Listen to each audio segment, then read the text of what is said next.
Bonjour, bienvenue dans ce live à l'intérieur duquel je vais vous parler de l'amour, l'humour et la bienveillance. En quoi ça pourrait être lié et surtout qu'est-ce que ça peut donner de bien saisir que c'est possible de relier ces trois aspects-là. Vraiment, si on le choisit. Donc, je vais vous expliquer dans un premier temps pourquoi je le perçois ainsi, qu'est-ce que ça peut donner, puis je vais vous donner un exemple pour que ce soit concret, puis en même temps, ça va vous faire sourire parce que, évidemment, je vais mettre de l'humour là-dedans.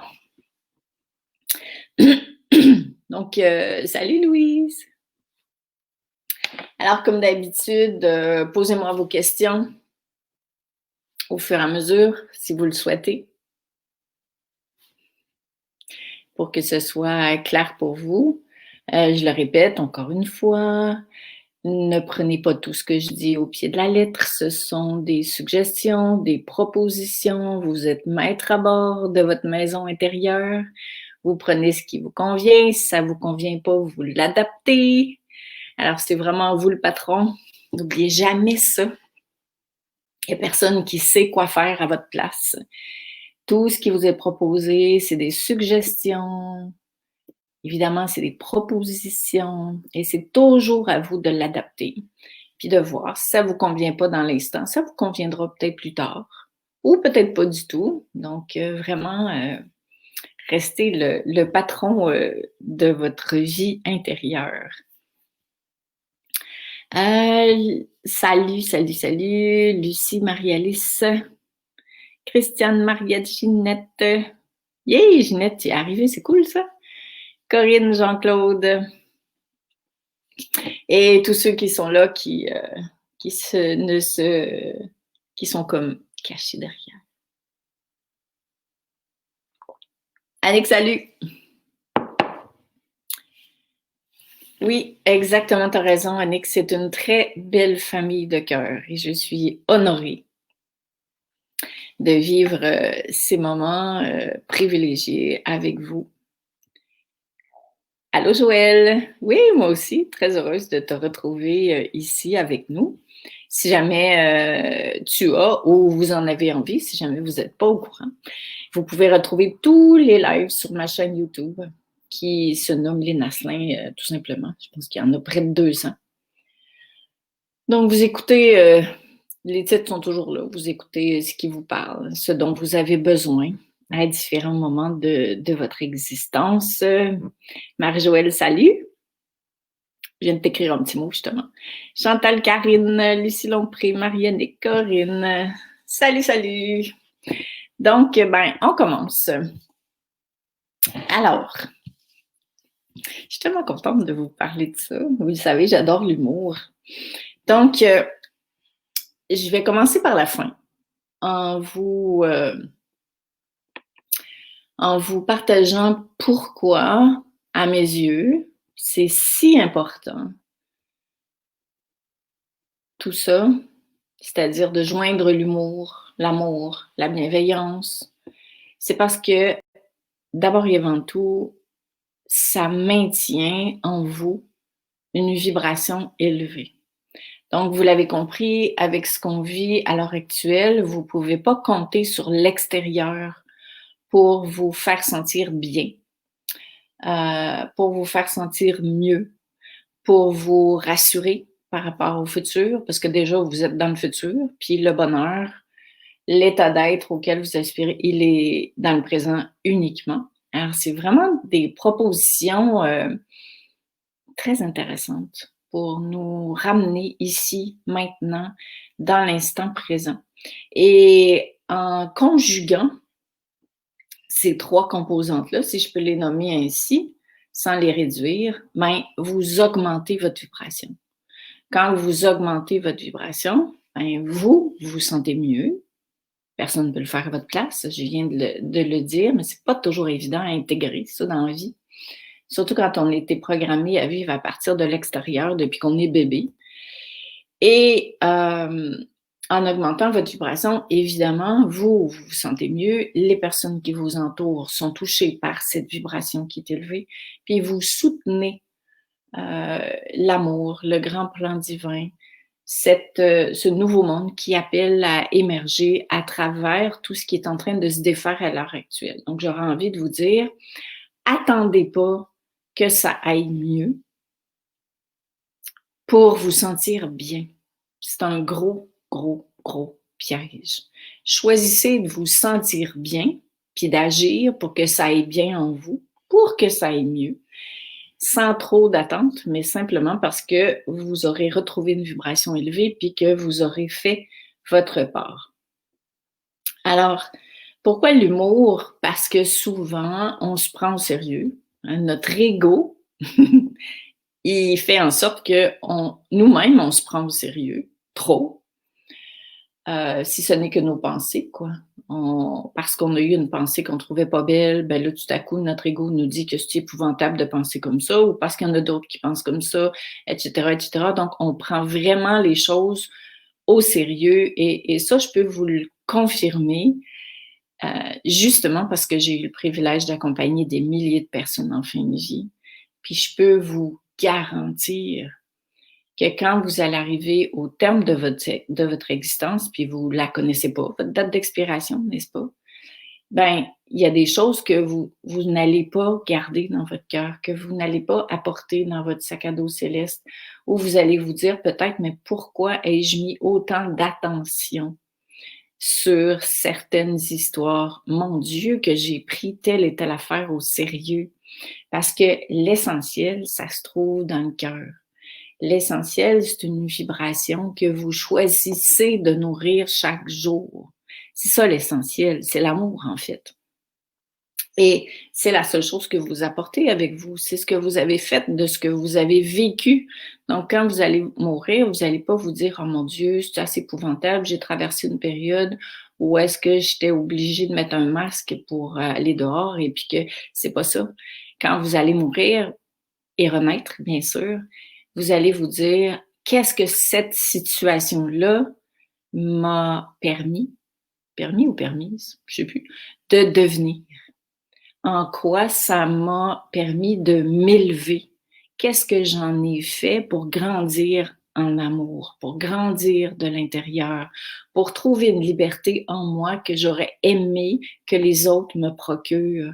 Fait que si j'arrête pas de nourrir des pensées lourdes, du genre c'est assez épouvantable qu'ils nous fassent ça veut pas dire qu'on est d'accord avec ce qui se passe.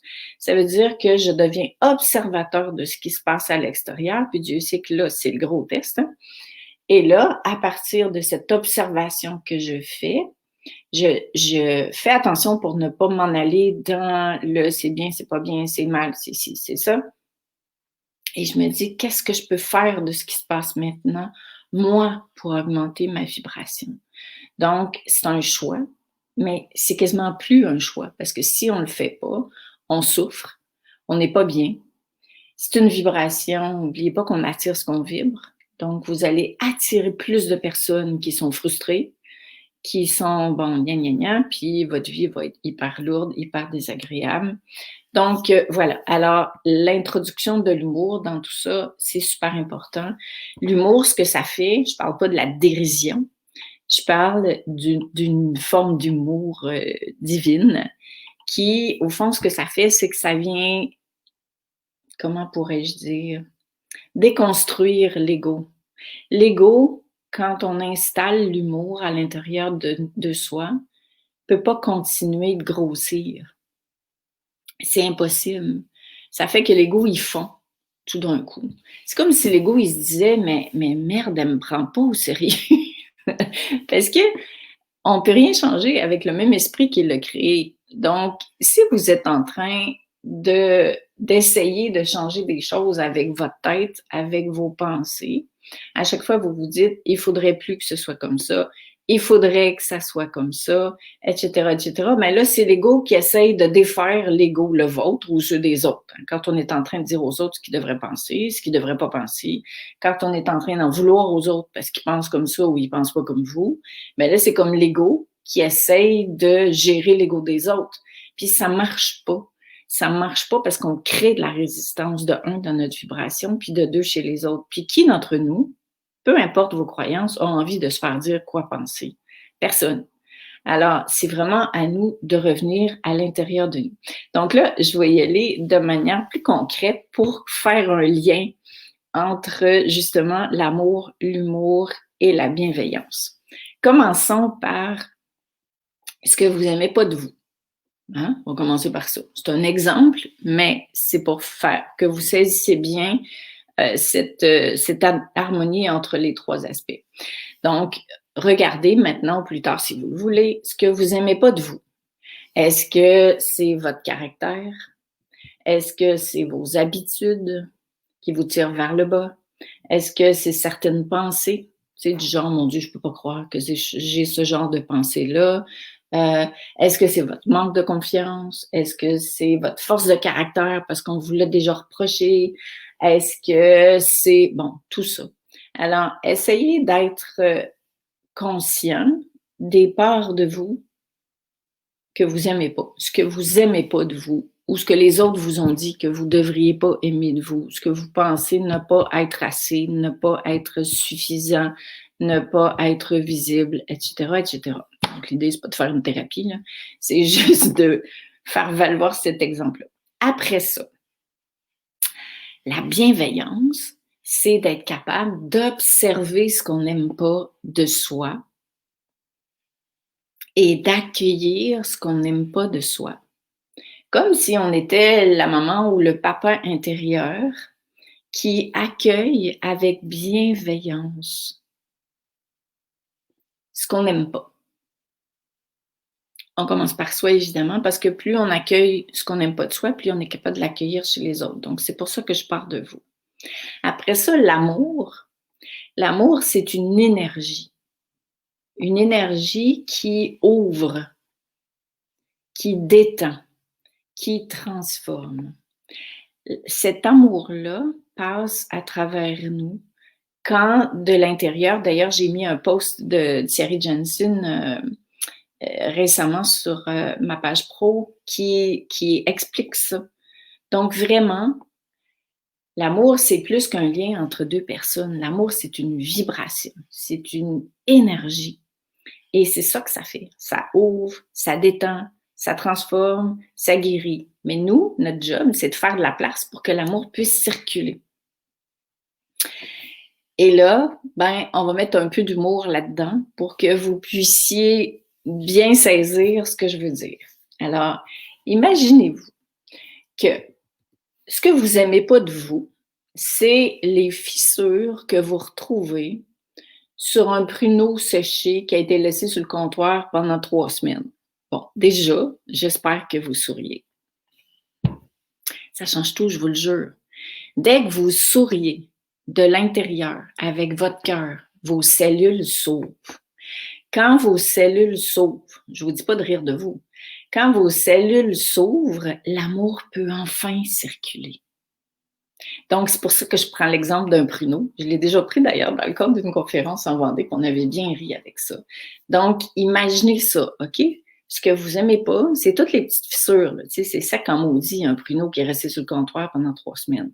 Donc, ces fissures-là, c'est ce que vous n'aimez pas de vous.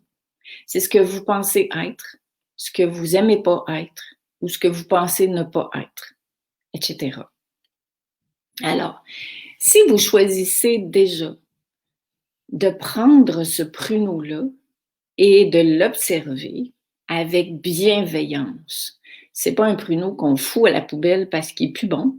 Vous vous jugez pas parce que vous l'avez laissé sécher sur le comptoir.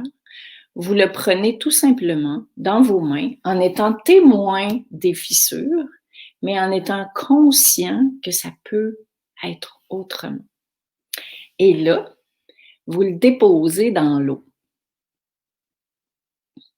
Donc, l'eau étant l'amour. Quand je vous dis que l'eau, ça ouvre, ça transforme, ben c'est ça que je veux dire. C'est que ça détend. L'eau, c'est le symbole de l'amour, pour l'exemple que je vous propose ici. Mais c'est vous qui décidez de mettre le pruneau dans l'eau. Autrement dit, ce que vous aimez pas de vous, si vous décidez pas de l'envelopper d'amour, ça va pas se détendre, ça va continuer de se contracter. Tu vois? Ça peut avoir l'air con au début quand on entend mon exemple, mais c'est extrêmement puissant. Donc, c'est représentatif de ce qui se passe quand vous choisissez de constater avec détachement et bienveillance et ensuite d'en faire quelque chose. Si vous constatez ce que vous aimez pas, je le répète, puis que là, c'est la même part de vous qui est sûre que les fissures, c'est vous. Par exemple, vous aimez pas votre timidité, puis là, vous arrêtez pas de vous dire: «Non, il faudrait que j'arrête d'être timide. Non, mais j'ai vraiment un problème parce que je suis tout le temps timide. Oui, puis tout le monde, puis ma mère m'a toujours reproché que j'étais timide. Puis finalement, je l'ai tellement entendu que je suis persuadée que je suis ça, puis je suis coincée dans la prison de la timidité». Voyez-vous? Ça finit plus parce qu'on est tout le temps, tout le temps, tout le temps en train d'essayer de vouloir être autrement. Puis on pense que, par exemple, parce qu'on est timide, on a un problème. Mais on peut pas régler un problème avec le même esprit qui l'a créé, c'est-à-dire la tête. C'est ma tête qui a créé ça, que c'est un problème d'être timide. C'est ce que les autres, c'est la tête des autres qui m'ont dit que c'est un problème parce que j'étais timide. Puis là, j'y ai cru, mais là, j'essaye de le régler. Puis des fois, j'ai même honte d'être comme ça. Puis j'essaye d'être autrement que ce que je suis véritablement, puis je n'en sors plus.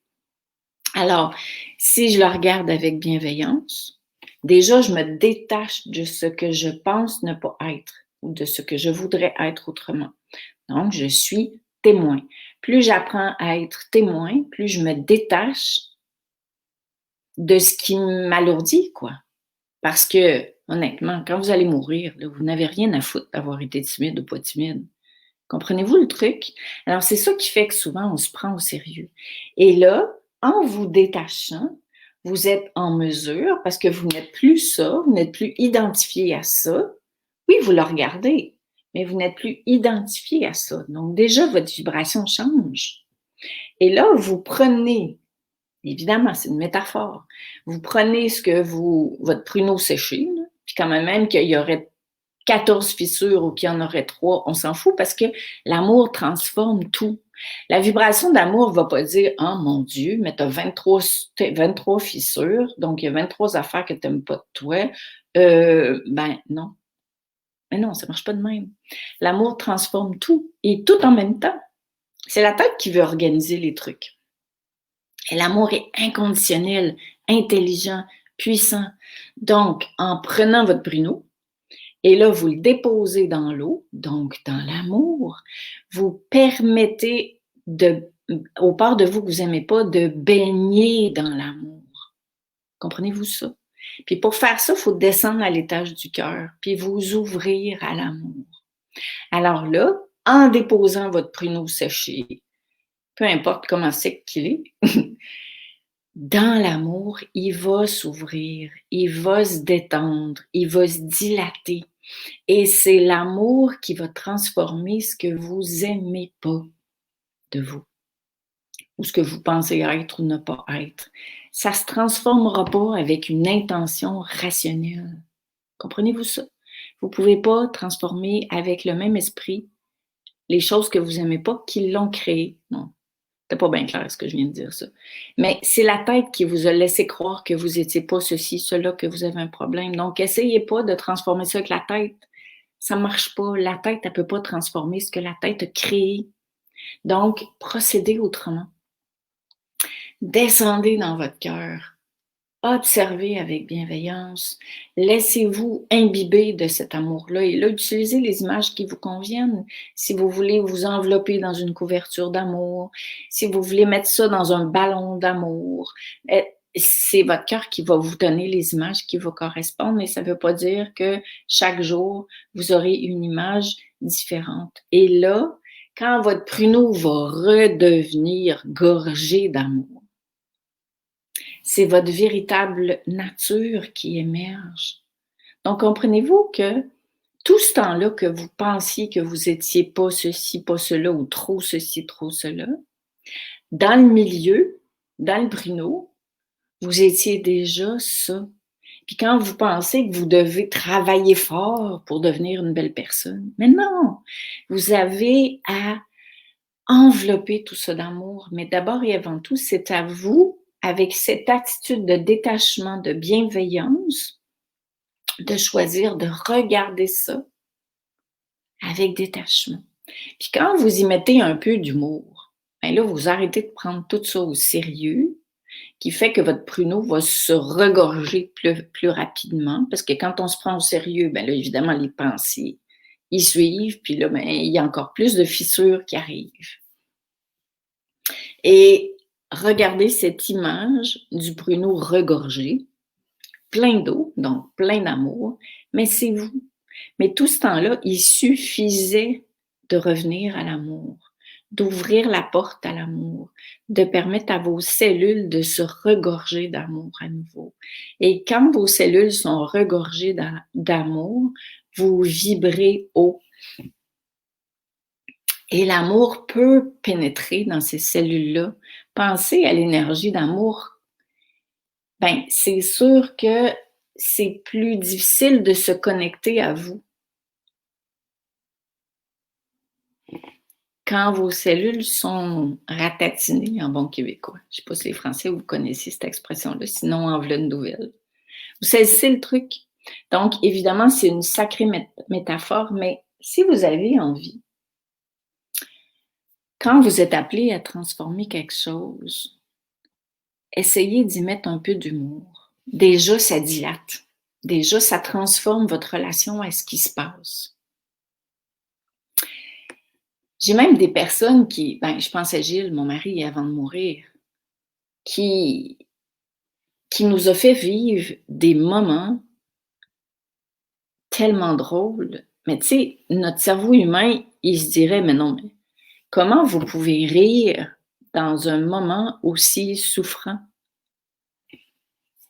Non, mais c'était mon âme sœur, là, cet homme-là. Je l'aimais plus que tout autant, pas plus que mes enfants, mais tout autant, quoi. C'était une relation différente. Et là, il s'en allait, il se transformait. Et j'ai déjà raconté celle-là, mais je vais la raconter encore pour conclure, puis vous donner une deuxième dose d'humour. Ça va vous faire du bien. On n'en a pas trop ce temps-ci, surtout pas si vous regardez la télévision. Mais il était à quelques jours de mourir. Mes parents étaient à la maison pour m'aider en gardant les enfants pour que je puisse être avec lui le plus souvent possible. Et là, il y a une bénévole qui rentre dans sa chambre et vraiment une dame mais super bien habillée, pas un cheveu qui dépasse, maquillée, c'est vraiment là, magnifique. Et elle avait une espèce de crotte de nez qui dépassait, mais genre un beau vert fluo. Là. Puis on l'a tout vu. On avait tout un peu le fou rire. Et là, mon Gilles, l'espèce de fou, tu sais, qui dit à la femme, je m'excuse, mais vous avez vraiment un petit quelque chose ici. Puis, écoute, elle est partie, on ne l'a jamais revue, premièrement, elle devait avoir tellement haute. Mais ma mère, elle riait tellement qu'elle scillait, ça n'avait aucun sens. On était obligé de fermer la porte de la chambre tellement qu'on riait tout le monde. Donc, voyez-vous qu'on est capable de mettre de l'humour dans les moments les plus souffrants. Et cet humour-là a fait en sorte que ça fait 18 ans qu'il est décédé. Mes parents en parlent encore aujourd'hui. Moi, quand j'y pense, je retiens pas cette journée-là comme étant une journée souffrante. C'est qu'on était capable de mettre de l'humour dans ce qui s'est passé. L'humour est venu envelopper ce qui se passait.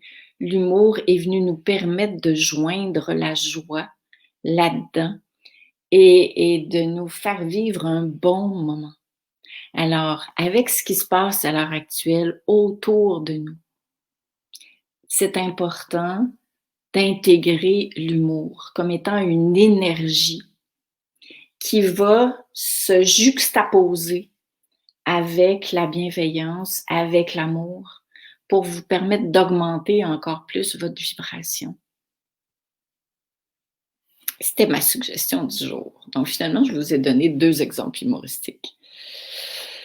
Alors voilà, Donc, si ça peut faire son petit bonhomme de chemin, dans votre vie, tant mieux.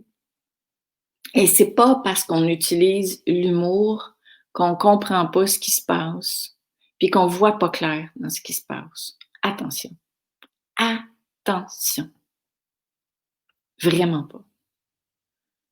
C'est une énergie qui aide à ouvrir les cellules à l'amour.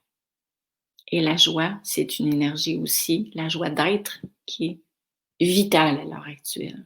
C'est pas important, c'est devenu vital, vraiment. Donc, avec beaucoup d'amour, de bienveillance et d'humour, je vous embrasse super fort et puis, on se retrouve, la semaine prochaine pour un autre sujet, si le cœur vous dit d'y revenir. Attends, je vous ai pas lu. Je vais faire tremper mon pruneau dans l'eau. Ouais, c'est une bonne idée. L'intention vient toujours de la tête, Marie-Annick? Oui, toujours, toujours, toujours. Votre cœur n'a jamais d'intention, votre cœur est. Votre cœur vibre. Votre cœur ne pense pas, ne pense jamais. Joël, nous aussi, on ratatine. Oui, c'est vrai. Ah là là là. Donc, attends une minute. Louise, tu dis l'humour, est-ce que ça vient de l'enfant intérieur? C'est clair que plus notre enfant se réveille, parce que c'est lui qui s'émerveille, plus on choisit de le retrouver, de lui redonner de la place à l'intérieur de notre être, plus on va avoir ce réflexe-là de joindre l'humour à notre quotidien. Oui, c'est vrai. Donc, merci, gros, gros câlin à vous tous, puis à la prochaine. Bisous.